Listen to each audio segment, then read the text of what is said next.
I did know I wanted to be the boss. I wanted to be a CEO. I've seen that, from my dad. I've seen that from other just career examples in my life. And I knew I wanted to run the show. I was the captain of the football team. That was important to me because I wanted to help lead the team. I've always been a natural leader in everything I've done.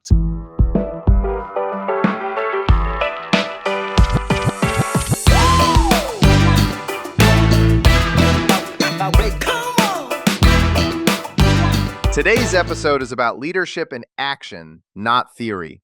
It's about earning trust, taking ownership, and stepping up before you're officially in charge. You'll hear what it really looks like to grow into leadership by adding value, building systems, and creating focus. You'll hear why surrounding yourself with the right people expands what you believe is possible. You'll hear how true leaders differentiate by delivering real value, not just competing on price. And you'll hear why the greatest leadership sacrifice is choosing people over personal gain. As I'm the manual labor guy, I got to frame a few houses. We put on a Tesla roof. We did some really fun deck projects and some different things like that. So I was gaining skills. I saw some of these inefficiencies, and some of it just came with some organization, some systems, things like that. We can all improve. And so I slowly started adding some of my value. Hey, let me make an inventory list for tomorrow so we're prepared. Let's talk about what we need to get done tomorrow. What's our plan for the week? What extra materials do we need to order? Things of that nature in order to show my value. From here, I've been talking, it's off season. We run very similar to you guys, seasonal wise, because you got to have the warm weather for the tar strips to stick on roofing. So we also run very much a summer.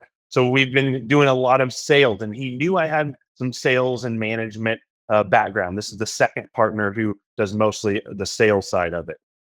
And so he said, if you would like to work with me too and getting everything ready, give me some input, I would love that. So through these last few months in the winter, it was a combo of initially all manual labor, helping out some of the production side from what I've learned, and then now helping with the sales side.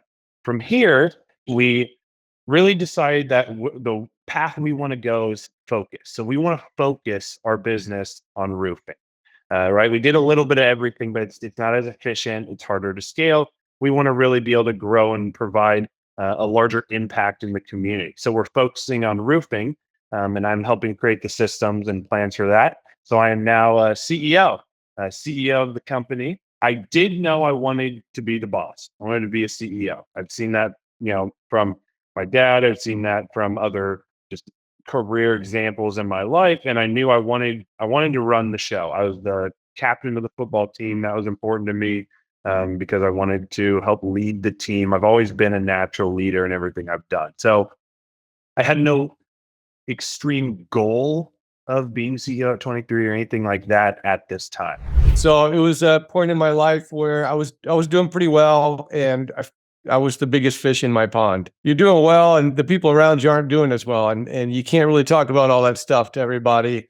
But actually, I was introduced to EO through a friend of mine that I met in a BNI group, like a networking chapter, and he was in it, and he said, "Hey, you should check this out." And so I did, and it was a moment in my life where I really needed it. And I was actively seeking to surround myself with a higher caliber of people.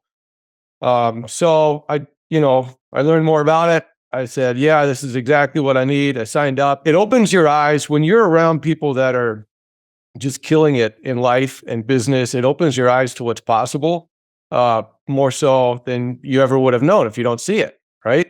And just like the podcast, after you see, after you hear 5 or 6 knuckleheads on a radio talking about how they've made millions, well, when you get to know 5 or 6 knuckleheads personally that have made, way more money than you have, or done things that are just way more amazing than you ever have, it becomes so much more real that it's possible. And your limit of possibilities just expands exponentially when you surround yourself with those type of people. Everybody, if you're going to be a successful insurance brokerage, you had to have great service, great products. Pricing couldn't be out of the world, right? That's a table stake. But that's what most people would say. Well, why is your business different? Well, we have great service, we have great prices. Okay, great. So does everyone else. How are you different? So I would bring real business value to the relationship. Annually, we did our Be Great seminar where I'd bring in speakers like John DeJulius or Warren Rustan. We never once talked about insurance. I'd have 400 or so of my commercial customers in that room learning about scaling their business, customer service, leadership. And they'd all look around and go, well, it's not Benson Kearley's job to help me better my customer service. They're my insurance broker. But that's where we looked and said, how can we be different? How can I bring real value to the table so that my customers don't want to ever leave because they'd be cut off from the value we're bringing? So we made price irrelevant to an extent. I mean, you can't be stupid with your pricing, but that's one of the biggest part of our successes. So I've actually spent my entire career in tech, as an operator. And what that means is I've gone in and, I started grassroots. You heard me talk about my first sales gig. I was an inside sales rep, hammering on the phones, kind of like we did at College Works, but physical doors.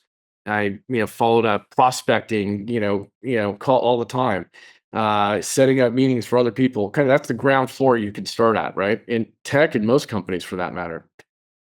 Then eventually you kind of grow up and you get your first sales gig. Then you're individual contributor, which is a very honorable profession. You can make $1 million a year doing, being a field rep at the right company and overachieving quota. And then eventually you get into, what I was more passionate about, and I learned this at this point. I was more passionate about leading people and leading a team than I was making a bunch of money as a rep, because the hardest job, the biggest sacrifice you make is as a first line leader in a sales organization, because if you're succeeding, all your people are making a lot more money than you are, and that's okay.